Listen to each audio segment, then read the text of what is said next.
book? We're in a world of increasing competition and change, and many organisations face competition from new and unexpected sources. So no matter what role we're in within a business, I think we're increasingly challenged by the need to be flexible and to make deals.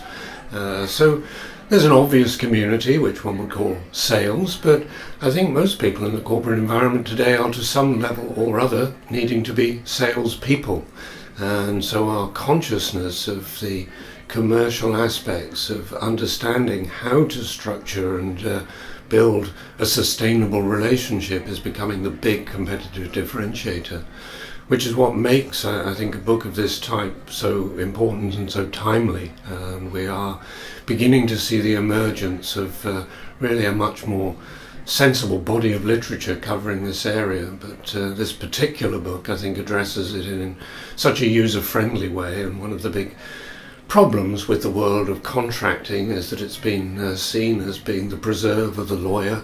It has been potentially perhaps hijacked by lawyers, not that I would want to suggest they'd have a vested interest in hijacking it, but the truth is it needs to be returned to the people who really need it. The EU has picked up on this. They've made the point that today's contracts by and large are written by lawyers, for lawyers, on the assumption of litigation. Well, any sensible business person, of course, is wanting contracts not for that purpose, but to create a binding and a sensible business relationship that's got some principles and rules and clear understandings around it. And what this book does in those clear and understandable terms is equips people who aren't lawyers to understand and appreciate how to use a contract, how to develop a contract, how to negotiate a contract in layman's terms.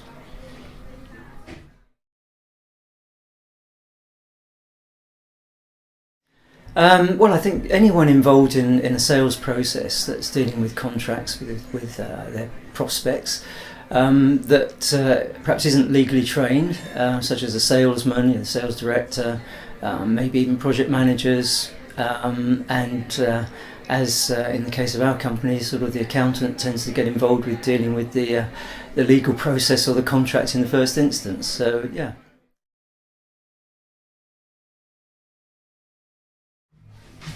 Well, so two key things really. One is that how important some small words are, such as the difference between best and reasonable. To a lot of laymen, think it's what does it matter? There's not much difference, but in legal terms, there's a huge difference. And the other thing I think is how far you can go without introducing a legal expert or a qualified lawyer. So it sort of helps you decide.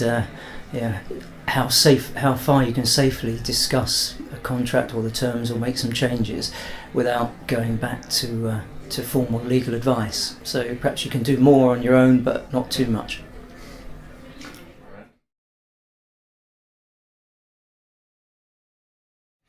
The book, what it gave to me was, I'm aware of what each section does in a contract. What I didn't have before necessarily was an understanding of why it's there and the reasons behind it. I think what the book gave to me, having read it, was the importance of each section, and it's really the simplification of each individual part of it. I don't have a great mind for the legal jargon, shall we say, but it really does simplify things to give someone like me a good understanding of how it's structured, why they're there, and what it does.